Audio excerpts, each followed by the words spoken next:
Church, welcome to Galileo Online Service today. Saya Julie menyapa Anda dimanapun Anda berada, bersama dengan keluarga ataupun orang-orang terkasih Anda. Doa kami selalu, kita semua tetap dalam keadaan sehat, berbahagia dan dilindungi oleh Tuhan. Tuhan selalu baik, tetap baik dan kasih setianya tetap untuk selamanya. Oleh karena itu, saya mengajak kita semua untuk bersyukur. Berterima kasih untuk hari-hari yang kita sudah lewati dengan pertolongan daripadanya. Mari kita naikkan pujian syukur, penyembahan yang terbaik kita kepada Tuhan di Galileo Online Service ini.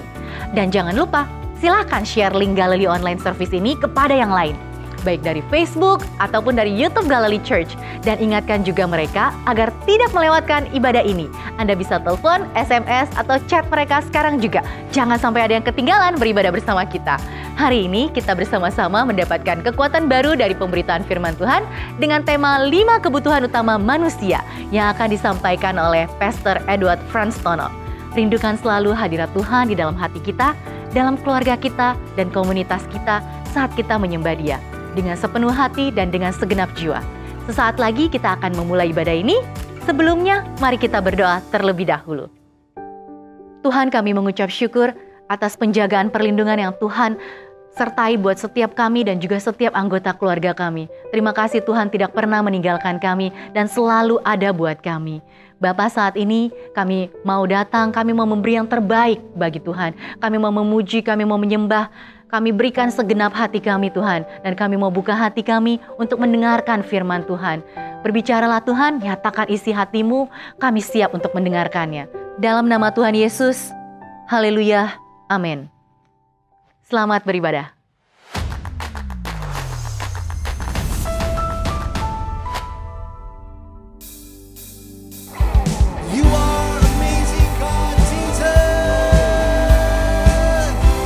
Tuhan, kami luar biasa Tuhan.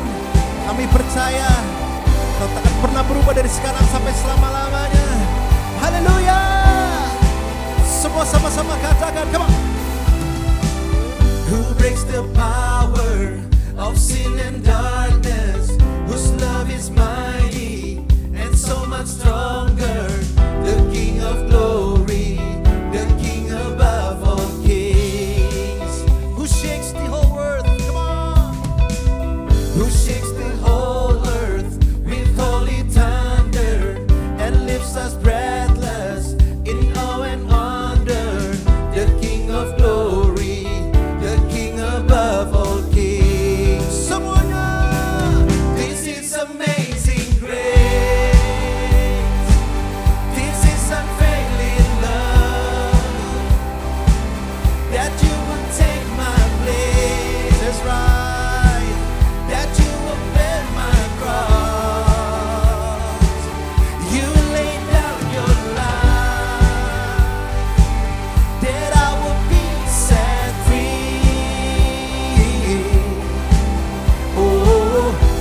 I sing for all that you've done for me.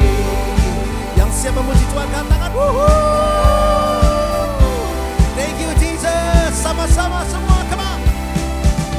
Who brings our chaos back into order, who makes the orphan a son and daughter, the King of glory, the King of glory, who rules the nations with truth and justice, shine like the sun in all of its brilliance, the King of glory, the King above all kings. Everybody, this is amazing grace.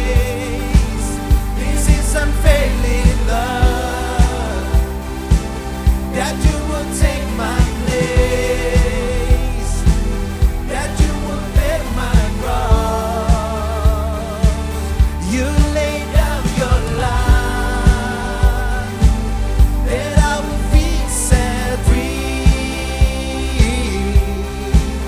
Oh, Jesus, I sing for all that you've done for me.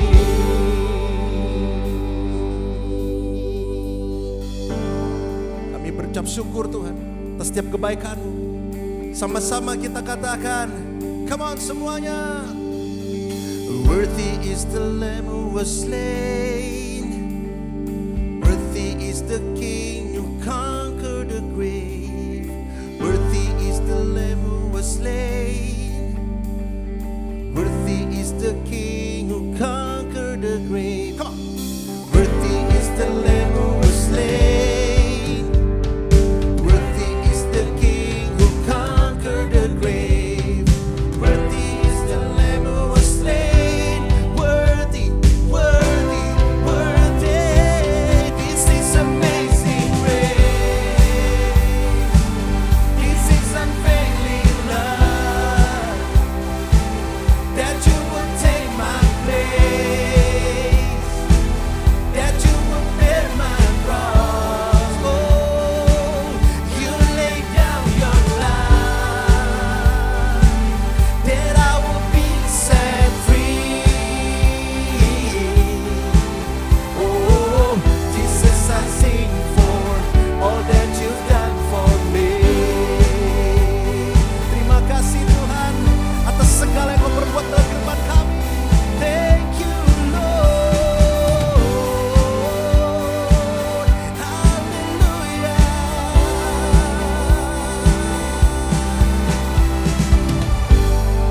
Tiada satupun Tuhan sepertimu. Mari kita berikan sorak-sorai yang paling meriah buat Tuhan. Come on. Kau ajaib Tuhan. Engkau luar biasa. Semua yang saya memuji Tuhan sama-sama katakan yeah. Come on.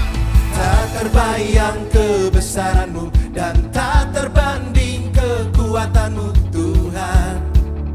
Kau megah bagiku. Segenap jiwa dan pengharapan telah ku serahkan untuk rencanamu Tuhan. Kau raja atasku. Sama-sama angkat tanganmu, come on. Hanya kau yang layak ditinggikan. Are you guys ready? Come on. 1, 2, 3, come on. Ajaib Tuhan, agung dan perkasa. Kau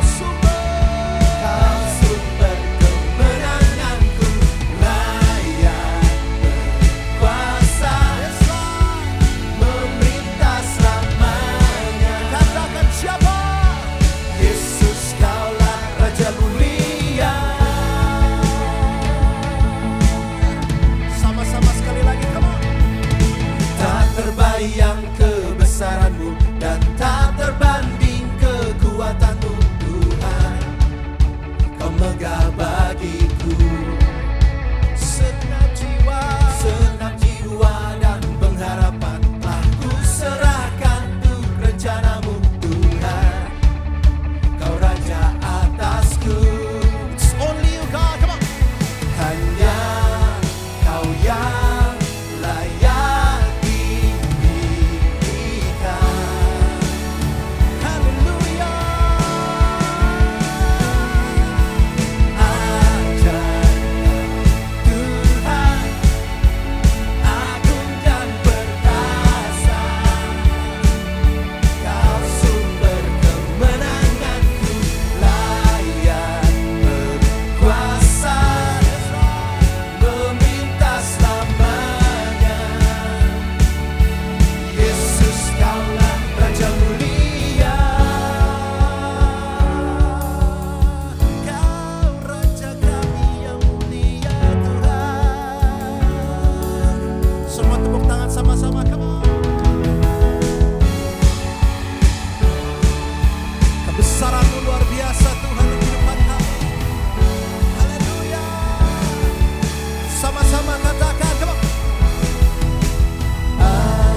Bapa, kami datang kepadamu saat ini. Kami memerlukan Engkau lebih dari apapun juga. We need you, Lord. We need you.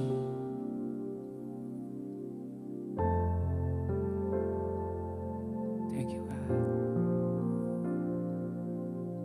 Kasih Tuhan. Kami perlu kasih. Lord, you more than anything. You more than gold, more than anything. Lord, you're everything to me. I will never let you go, never ever let you go. Sama-sama katakan. Lord, you more than anything. You more than gold, more than anything. Lord, you're everything to me. I will never let you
Selamanya Kau Allah dalam hidup kami.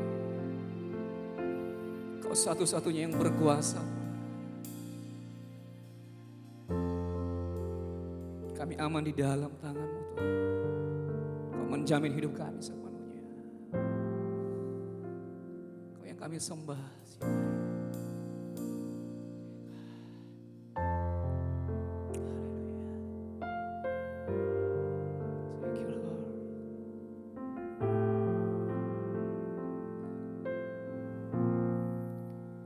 Ku sembah Engkau Yesus, hanya Engkau Allah di hidupku.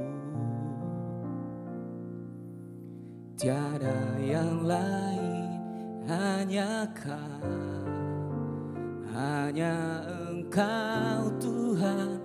Selamanya Kau tetap Allah, walau dunia semua bergoncang,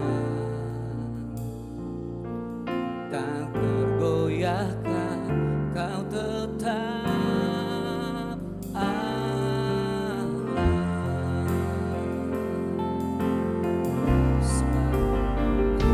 Sembah Engkau Yesus, hanya Engkau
Tuhan, kami bersyukur Tuhan untuk kebaikan-Mu dalam kehidupan setiap kami.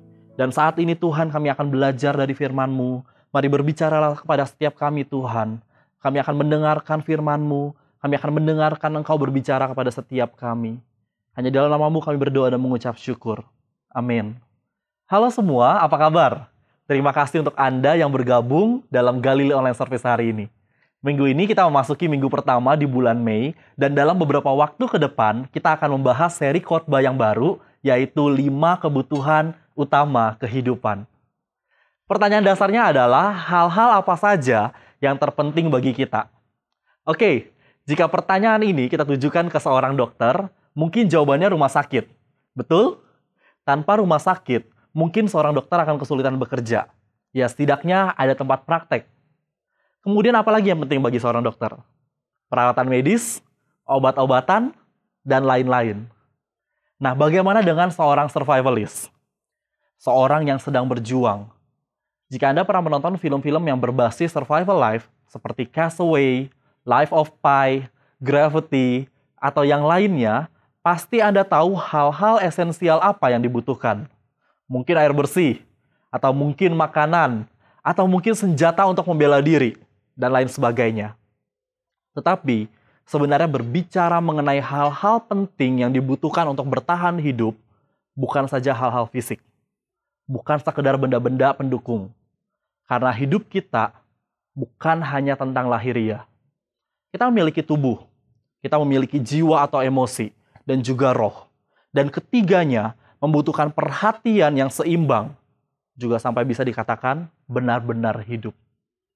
Yang saya maksudkan ada banyak orang yang terlihat dari luar sangat baik, tetapi ternyata emosinya sedang terganggu. Dan masalahnya, banyak juga orang-orang yang tidak memberikan perhatian terhadap jiwa dan rohnya. Perbedaannya adalah apakah orang tersebut sekedar hidup atau dia benar-benar hidup.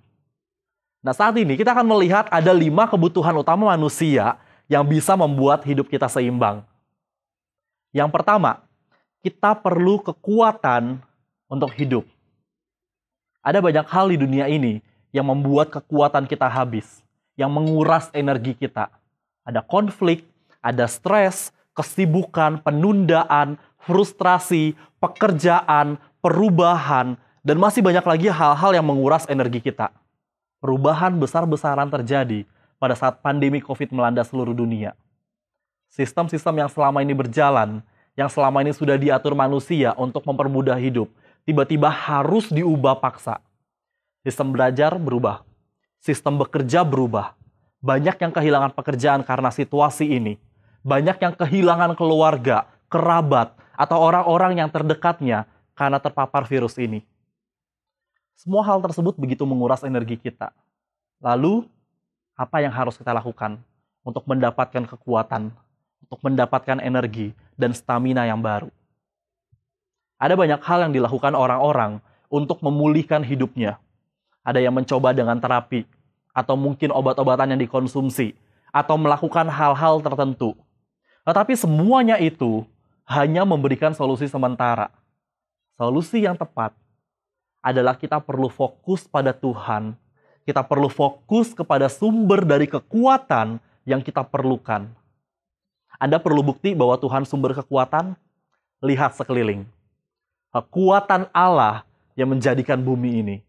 Kekuatan Allah yang membuat kita ada di dunia ini. Kuasanya terlihat jelas dari seluruh ciptaan. Yesaya 40 ayat yang ke-30 sampai yang ke-31. Orang-orang muda menjadi lelah dan lesu, dan teruna-teruna jatuh tersandung. Tetapi orang-orang yang menanti-nantikan Tuhan mendapat kekuatan baru. Mereka seumpama raja wali yang naik terbang dengan kekuatan sayapnya. Mereka berlari dan tidak menjadi lesu. Mereka berjalan dan tidak menjadi lelah. Tuhan mempunyai semua kekuatan yang kita perlukan untuk hidup. Dan Ia akan memberikan semua yang kita perlukan jika kita fokus kepadanya. Ada satu kata yang menggambarkan fokus kepada Tuhan, yaitu worship atau penyembahan. Beberapa orang mungkin berpikir bahwa worship adalah seperti sebuah ritual atau mungkin seperti regulasi wajib yang harus dilakukan oleh orang beragama. Atau mungkin ada yang menganggap sekedar seremoni atau upacara. Tetapi worship jauh lebih dari itu. Penyembahan berarti kita memberikan diri, tubuh, jiwa, dan roh kita untuk fokus kepada Tuhan. Penyembahan tidak terbatas ruang dan waktu. Kita bisa menyembah Tuhan sendirian dalam saat teduh kita.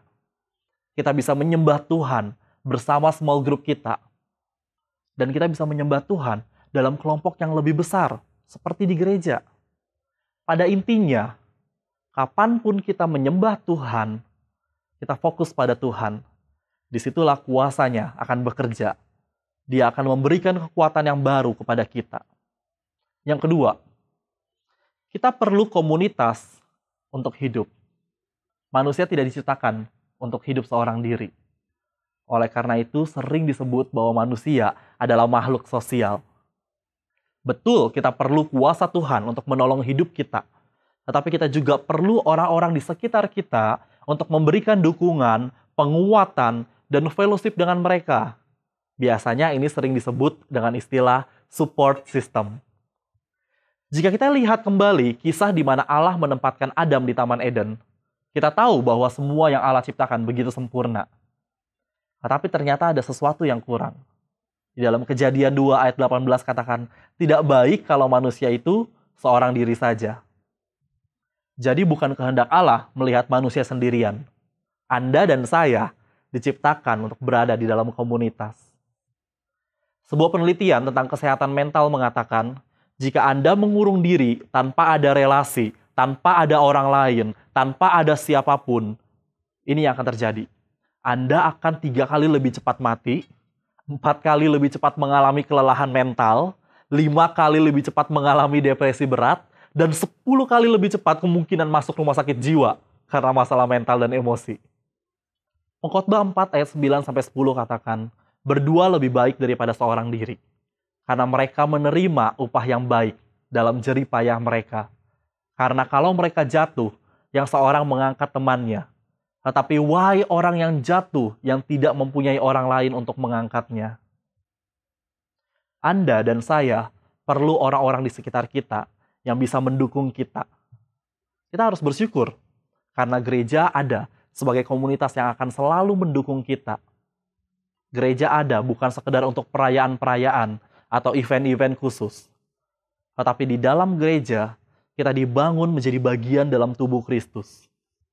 Anda dan saya adalah bagian dari tubuh Kristus. Amin. Saya mau Anda menuliskan dalam kolom komentar, yes, saya adalah tubuh Kristus. Pada waktu saya melayani di Korea, saya ingat dengan teman-teman saya yang setiap hari Sabtu atau Minggu mereka datang ke gereja yang lokasinya sangat jauh dari tempat mereka tinggal dan bekerja. Ada yang harus menempuh perjalanan 3-4 jam untuk bisa sampai di gereja. Karena apa? Karena mereka merasa perlu berada di dalam komunitas yang bisa membangun mereka, selain karena ingin beribadah kepada Tuhan. Kita semua tahu bahwa hari-hari ini sulit sekali untuk berada di dalam komunitas. Sampai saat ini pun kita masih beribadah secara online. Tetapi jangan biarkan Anda kehilangan support system dalam hidup. Online small group adalah jawaban untuk kita bisa tetap berada dalam komunitas. Kita bisa tetap terhubung dengan keluarga dan teman-teman kita meskipun secara online. Tahukah Anda bahwa small group sangatlah powerful? Saat ini saya mau mengajak Anda untuk menyimak kesaksian dari seorang ibu yang akan bercerita mengenai small group-nya. Terkena COVID di tanggal 19 Agustus 2020, kebetulan saya bekerja di perusahaan dan saya terkena di klaster perkantoran. Karyawan kami sekitar 200 orang dan yang terpapar ada sekitar 60-70 orang sesuai dengan data yang saya tahu termasuk saya. Pada saat saya tahu saya terkena COVID, saya sangat sedih dan berharap jangan ada satupun dari mereka yang terkena juga. Suami dan anak saya ada gangguan alergi dan pernafasan.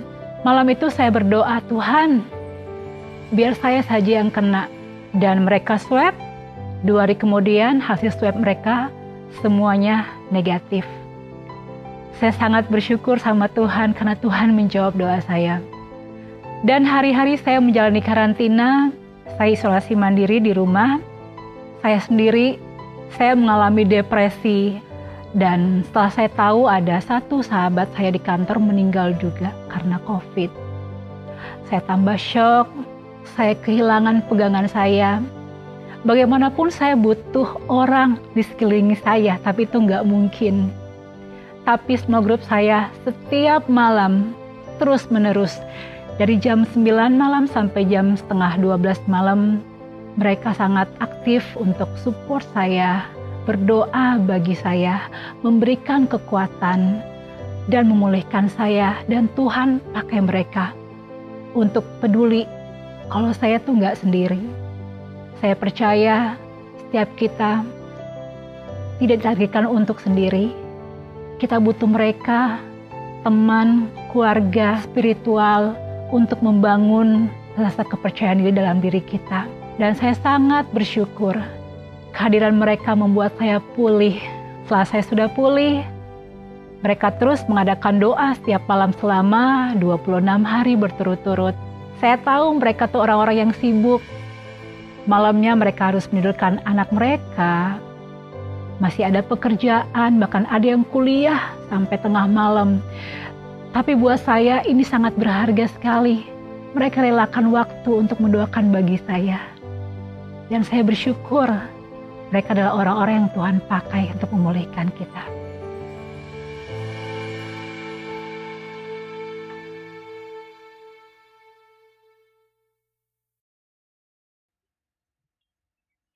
Small group menjadi support system yang sangat powerful di saat Anda lemah. Mereka adalah orang-orang yang mengenal Anda dan akan terus mendukung Anda, menguatkan Anda. Mereka adalah orang-orang yang akan selalu berada di samping Anda pada saat orang lain mulai meninggalkan Anda.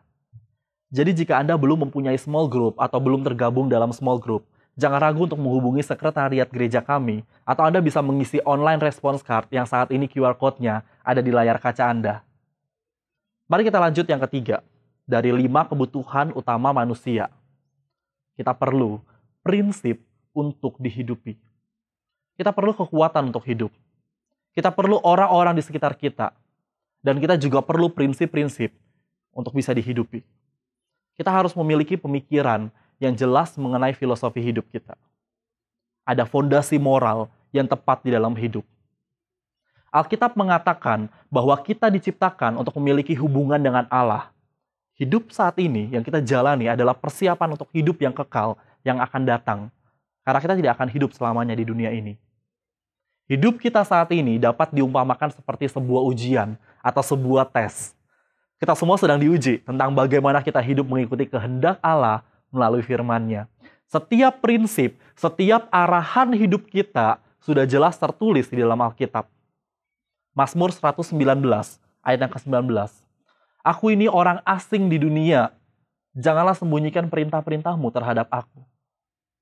Ayat yang ke-105 katakan, firman-Mu itu pelita bagi kakiku dan terang bagi jalanku.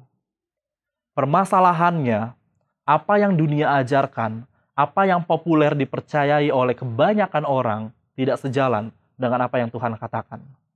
Apa contohnya? Dunia berkata bahwa kita perlu berusaha sekuat tenaga untuk memperoleh kehidupan yang baik di masa yang akan datang.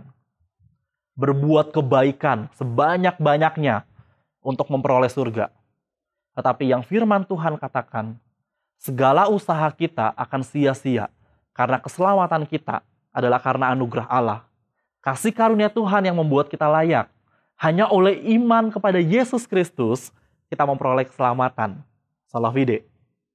Kita hidup di era postmodern, di mana kebanyakan orang menolak apa yang disebut kebenaran absolut. Firman Tuhan yang adalah kebenaran absolut mulai diragukan. Kebanyakan orang lebih toleran terhadap nilai-nilai kebaikan daripada kebenaran.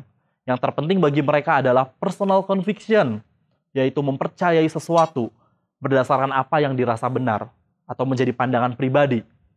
Tetapi tanpa disadari, jika tidak ada kebenaran mutlak, segala sesuatu mungkin kehilangan arah dan makna. Tanpa kebenaran mutlak, sama seperti kita berdiri pada dasar yang tidak kokoh. Yesus memberi perumpamaan tentang 2 rumah yang dibangun pada dasar yang berbeda. Yang satu dibangun di atas pasir, dan yang lainnya dibangun di atas batu. Pasti kita semua tahu kelanjutannya. Ketika badai menghantam rumah tersebut, yang dibangun di atas pasir tentu tidak akan kuat bertahan. Nah, kalau kita berkaca dengan situasi saat ini, tidak ada satupun yang kokoh di dunia ini. Pandemi menjadi guncangan yang cukup dahsyat. Ekonomi, politik, keamanan, semua terasa rapuh. Kaum radikal mulai bermunculan dan membuat banyak orang justru kehilangan iman. Karena itu kita butuh prinsip untuk hidup. Matius 7 ayat 24 katakan, setiap orang yang mendengar perkataanku ini dan melakukannya, ia sama dengan orang yang bijaksana yang mendirikan rumahnya di atas batu. Mari kita lihat yang keempat.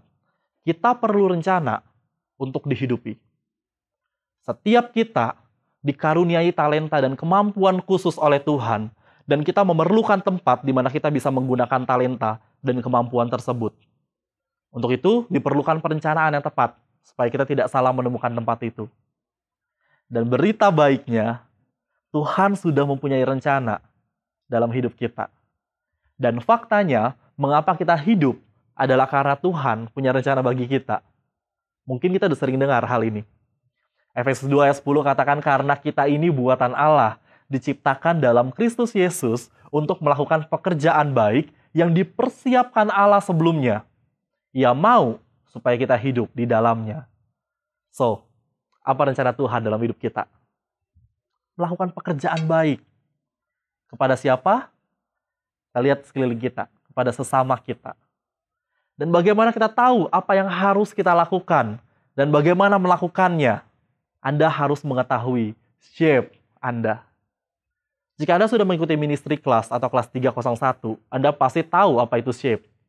Setiap kita yang hidup dalam rencana Tuhan harus mengetahui shape kita. Harus hidup dalam pelayanan yang sesuai dengan shape kita. Apa itu shape? Shape adalah akronim untuk 5 hal yang membentuk hidup kita. Ada spiritual gift, heart, ability, personality, dan experiences. Pelajaran lengkapnya Anda bisa dapatkan di ministry class. Setiap kita memiliki shape yang unik, sesuai dengan rencana Tuhan dalam hidup kita. 1 Korintus 12 ayat yang keempat dan yang kelima. Ada rupa-rupa karunia, tetapi satu roh. Dan ada rupa-rupa pelayanan, tetapi satu Tuhan. Pernahkah Anda merasa lelah ketika mengerjakan sesuatu atau ketika pelayanan? Mungkin yang sedang Anda kerjakan tidak sesuai dengan shape Anda. Coba di cross-check lagi. Iya, mari kita lihat yang kelima. Kita perlu tujuan untuk hidup. Setiap kita membutuhkan perasaan bahwa hidup kita mempunyai arti. Kita ada bukan karena kebetulan kita dilahirkan, atau hanya sekedar untuk memenuhi bumi. Dan oleh sebab itu, kita perlu tahu dengan jelas apa yang menjadi tujuan kita. Kita perlu tahu mengapa kita hidup. Mengapa Anda bangun di pagi hari ini? Mengapa Anda saat ini sedang menyaksikan online service? Ayo sekali lagi tuliskan di dalam kolom komentar, mengapa Anda menyaksikan online service hari ini? Sangat disayangkan, ada begitu banyak orang yang tidak bisa menemukan rencana Allah di dalam hidup mereka. Hidup mereka hanya karena ada untuk memenuhi bumi. Dan jika sudah meninggal, artinya sudah selesai dengan hidupnya. Ada 3 alternatif yang biasa dilakukan orang-orang dalam menemukan tujuan hidupnya. Yang pertama, mereka mencoba membuat sendiri tujuan hidupnya. Apa yang mereka sukai? Politik, bisnis, olahraga, atau yang lainnya. Mungkin ini bekerja di awal-awal, membuat mereka hidup. Tetapi berapa lama bertahan? Hal-hal yang mereka sukai tidak akan selamanya menyenangkan. Hal-hal yang mereka sukai tidak selamanya berpihak kepada mereka. Hal-hal itu hanya akan terjadi sekedar tujuan sementara, tetapi bukan tujuan hidup sesungguhnya. Yang kedua, mereka melakukan hal-hal yang menyenangkan sebagai pelarian. Pesta, traveling kemana-mana, mencari kegiatan-kegiatan yang memacu adrenalin, berpetualang, dan yang lain-lain. Tetapi semua itu hanyalah pelarian sementara. Tetapi lihat yang ketiga, mereka menemukan tujuan yang benar. Paulus adalah seorang hamba Tuhan yang menemukan tujuan hidupnya. Kita lihat dalam Kisah Para Rasul 20 ayat yang ke-24 katakan, tetapi aku tidak menghiraukan nyawaku sedikit pun, asal saja aku dapat mencapai garis akhir dan menyelesaikan pelayanan yang ditugaskan oleh Tuhan Yesus kepadaku untuk memberi kesaksian tentang Injil kasih karunia Allah. Tuhan mempunyai misi dan pekerjaan yang Paulus harus lakukan, dan ia mengikuti rencana Tuhan tersebut. Dia mengerjakan setiap rencana Tuhan sampai akhir hidupnya. Inilah 5 kebutuhan utama manusia. Hal-hal esensi yang perlu Anda dan saya miliki di dalam hidup. Dalam khotbah hari ini, dan juga waktu-waktu yang akan datang, mari kita kenali lebih dalam bagaimana mengembangkan hubungan yang sehat untuk mendukung hidup kita. Bagaimana membangun hidup di atas nilai dan prinsip yang kokoh. Bagaimana menggunakan seluruh talenta kita semaksimal mungkin. Bagaimana menggenapi tujuan Allah di dalam hidup kita. Sebelum mengikuti seri khotbah dalam waktu-waktu yang akan datang, saya mau memberitahu satu kunci utama. Kenali Tuhan dan jadikan Dia prioritas nomor 1 Anda dalam hidup. Dan hubungkan diri Anda dengan keluarga Tuhan di gereja ini melalui small group yang ada. 2 Petrus 1 ayat yang ketiga, Allah sudah memakai kuasa ilahinya untuk memberikan kepada kita segala sesuatu yang diperlukan untuk hidup beribadat. Mari kita mulai dengan mengenal Kristus. Dan jika Anda belum mengenalnya, saat ini saya mau mengundang Anda untuk mengenal Kristus. Mari kita berdoa. Terima kasih Tuhan, karena Engkau begitu mengasihi kami. Engkau sudah mempunyai rencana yang indah dalam kehidupan kami. Engkau membentuk kehidupan kami dengan tujuan yang mulia. Kami bersyukur untuk hal itu Tuhan. Dan mari bimbing setiap kami untuk memahami kehidupan kami, mengerti hal-hal penting yang harus ada dalam kehidupan kami. Dan kami mau lakukan setiap perintah-Mu Tuhan di dalam kehidupan kami, berjalan bersama-Mu. Terima kasih Yesus, kami mengucap syukur. Biar firman ini Tuhan, bukan sekedar kami dengar, tetapi boleh tertanam dalam hati kami. Kami boleh melakukan firman-Mu Tuhan. Kami mengucap syukur, kami berdoa hanya di dalam nama-Mu. Terima kasih Tuhan. Amin. Kita sudah memuji dan menyembah Tuhan. Kita sudah mendengarkan firman Tuhan. Kita akan lanjutkan ibadah kita dengan perjamuan kudus. Perjamuan kudus bukanlah perjamuan yang biasa-biasa saja, tetapi suatu perjamuan yang luar biasa dan kudus, karena menunya adalah tubuh dan darah Yesus. Ada amin? Alasan mengapa kita harus adakan perjamuan kudus. Pertama, perintah Tuhan Yesus sendiri untuk senantiasa Anda mengingat kematiannya di kayu salib. Alasan kedua, mengingatkan Anda bahwa Anda sudah diselamatkan. Dan alasan yang ketiga, bersatunya pribadi Anda dengan Yesus. Tuhan Yesus berkata pada Yohanes 5 ayat 56, barang siapa makan dagingku dan minum darahku, ia tinggal di dalam aku dan aku di dalam dia. Saudaraku dimanapun Anda berada, ambil roti, dengan iman angkat roti di tangan kananmu. Firman Tuhan berkata, sebab apa yang telah aku teruskan kepadamu, telah aku terima dari Tuhan. Yaitu bahwa Tuhan Yesus pada malam waktu ia diserahkan, mengambil roti, dan sesudah itu ia mengucap syukur atasnya. Ia memecah-mecahkannya dan berkata, inilah tubuhku yang diserahkan bagi kamu. Perbuatlah ini menjadi peringatan akan aku. Bapa di dalam surga, di dalam nama Tuhan Yesus Kristus, Engkau lihat di tangan kanan kami ada roti, lambang daripada tubuh-Mu. Terima kasih Engkau sudah memikul segala dosa kami di kayu salib. Engkau sudah mengampuni kami dan memberikan kami hidup yang kekal. Terima kasih bilur-bilur-Mu sudah menyembuhkan segala penyakit kami. Kami mau melakukan apa yang menjadi perintah-Mu Tuhan. Mari kita makan bersama-sama di dalam nama Tuhan Yesus Kristus.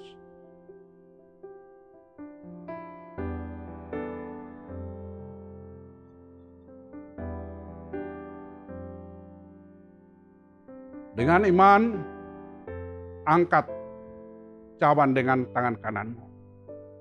Firman Tuhan berkata, demikian juga ia mengambil cawan. Sesudah makan lalu berkata, cawan ini adalah perjanjian baru yang dimeteraikan oleh darahku. Perbuatlah ini setiap kali kamu meminumnya, menjadi peringatan akan aku. Sebab setiap kali kamu makan roti ini dan minum cawan ini, kamu memberitakan kematian Tuhan sampai Ia datang. Bapa di dalam surga, terima kasih buat darah-Mu yang sudah mengampuni segala dosa kesalahan kami, yang sudah memeteraikan perjanjian baru, perjanjian keselamatan itu.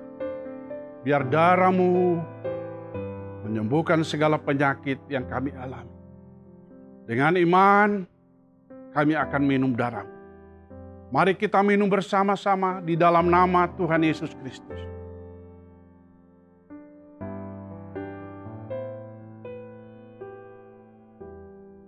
Bapa di dalam surga, terima kasih buat tubuh dan darah-Mu. Kami kembali memperingati pengorbanan-Mu di Golgota. Engkau sudah mengampuni segala dosa kesalahan kami. Kami sudah diselamatkan. Dan pada saat kami memakan tubuh-Mu dan meminum darah-Mu, Engkau berjanji Engkau akan ada bersama-sama dengan kami. Terima kasih Tuhan. Kami mau melangkah mulai saat ini sampai seterusnya bersama-sama dengan Engkau. Sebab pada saat Engkau ada bersama-sama dengan kami, itulah kekuatan kami. Di dalam nama Tuhan Yesus Kristus, kami sudah berdoa mengucap syukur. Haleluya. Amin. Saudara yang kekasih di dalam Tuhan dimanapun Anda berada. Ibadah kita telah selesai dan kita akan menerima berkat-berkat dari Bapa di surga. Tadahkan kedua belah tanganmu. Terimalah berkat-berkat yang diberikan oleh Bapa di surga. Tuhan memberkati dan melindungi engkau. Tuhan menyinari engkau dengan wajah-Nya dan memberi engkau kasih karunia. Tuhan menghadapkan wajah-Nya kepadamu dan memberi engkau damai sejahtera. Tuhan akan terus mengangkat engkau menjadi kepala dan bukan menjadi ekor. Engkau akan terus naik dan bukan turun. Dan Tuhan akan membuat apapun yang engkau perbuat berhasil. Apabila engkau mendengarkan dan melakukan dengan setia segala perintah Tuhan alam. Dan semua berkat-berkat dan janji-janji ini terjadi buat seluruh jemaat. Hanya oleh satu nama yang mengasihimu.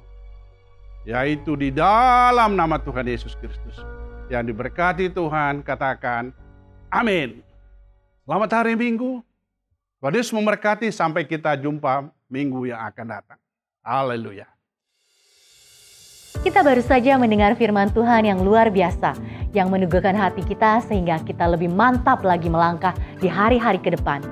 Untuk terus terhubung dan untuk join dalam kegiatan ibadah doa, seminar, dan acara lain di Galilee Church, silakan Anda subscribe, like, dan share Galilee YouTube channel ataupun Galilee Facebook page. Saat ini, kami memberi kesempatan bagi Anda untuk memberikan persembahan atau ucapan syukur Anda atas kebaikan dan pemeliharaan Tuhan yang sudah Anda terima. Dengan cara scan QR Code yang tertera di layar Anda. Persembahan Anda akan dikelola untuk mendukung pekerjaan Tuhan melalui Galilee Church. Sehingga gereja ini dan kita semua akan senantiasa memberkati banyak orang. Oh ya, Living Life di bulan Mei sudah tersedia. Anda bisa mendapatkannya melalui ketua small group Anda, atau Anda bisa menghubungi admin gereja Galilee. Mari bersama-sama terus mematuhi protokol kesehatan yang berlaku agar kita ikut serta dalam pencegahan penyebaran virus COVID-19. Oke, happy Sunday, see you next week, and God bless you.